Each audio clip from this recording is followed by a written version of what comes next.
Good morning, good afternoon, or good evening. One of the things I love about being married to Helen is that she has brought into my life a newfound sense of hospitality. Living over on Cuba Hill Road in Greenlawn, she has a nice big backyard. It's not that spacious, but it's big, and it's good for entertaining, and she loves to entertain. She loves it. She loves to have family over and friends over. And it's one of the great joys of her life, and I love to see her in those situations. She's never happier. And I tend to be a bit of a private guy, and having Helen has really opened up that door of hospitality to me. Now, I have friends who are incredibly hospitable to me. I have a friend in Vermont who, if I go up, I'm staying with him. If I have a friend in Virginia, same thing. And they're great, and I have friends I can count on. But me being hospitable, it's a lesson I could learn. There's a saying from St. Benedict, the great founder of Western monasticism, Hospes venit, Christus venit. When a guest comes, Christ comes. Now, what's this all about for today? Well, today we are invited into the hospitality of Elizabeth.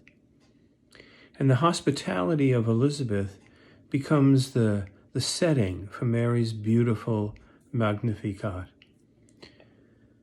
And that prayer, which is so gorgeous, I'm going to put to the side for a minute. When a guest comes, Christ comes. Boy, was that true. Christ in utero, but Christ quite literally was showing up. And when Mary arrives, she prays this beautiful prayer of praise. And then at the end of the reading it said, and Mary stayed with her for about 3 months and then went home. And it's funny because I reread the passage and I was like, geez, I never paid any attention to that line at all. Mary stayed with her for about 3 months. We don't know exactly the nature of the relationship between these two women, but clearly Elizabeth is old enough to be her mother. It's a miracle that a woman her age is having a child, whereas Mary is a typical, probably teen mother. So there's probably at least a 25-year gap between the two of them, and maybe more.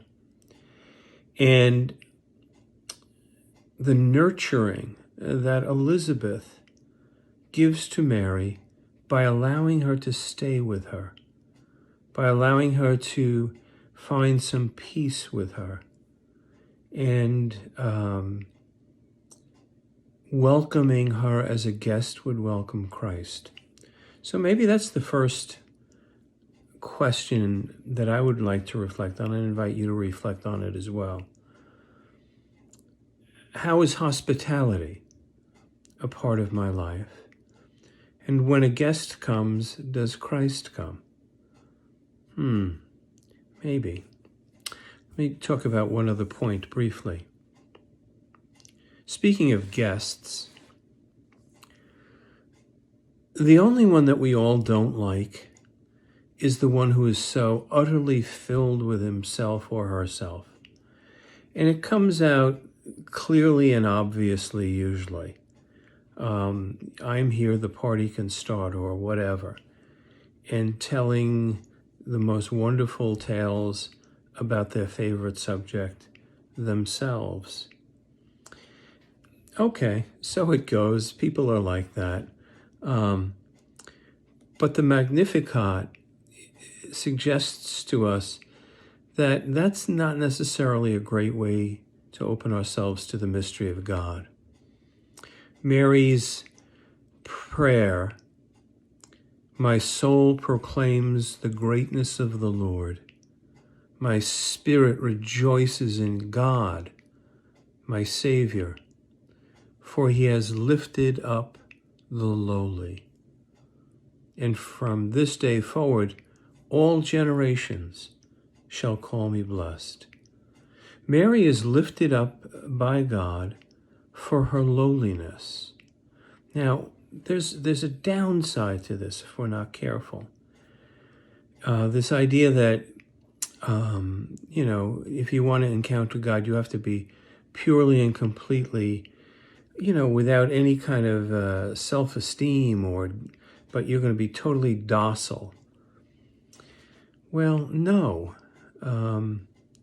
You are going to be, however, humble, but humble in the best sense. Some of the truly great leaders are very humble people. They're humble for two reasons. Number one, they recognize their gifts, but they also recognize them as gifts. And number two, because they recognize that despite how brilliant they may be or capable they may be, there is so much more to their intelligence or their ability. So great and humble leaders are not afraid to lead, but they count on the support of so many others, and they empower others, and they're not afraid to praise others. And that's what Mary does. So we're invited into that form of humility, a humility that is grateful for the gifts that we have, knowing that they're gifts, and is thankful for them, and gives praise to God for all of his great gifts. Peace be with you.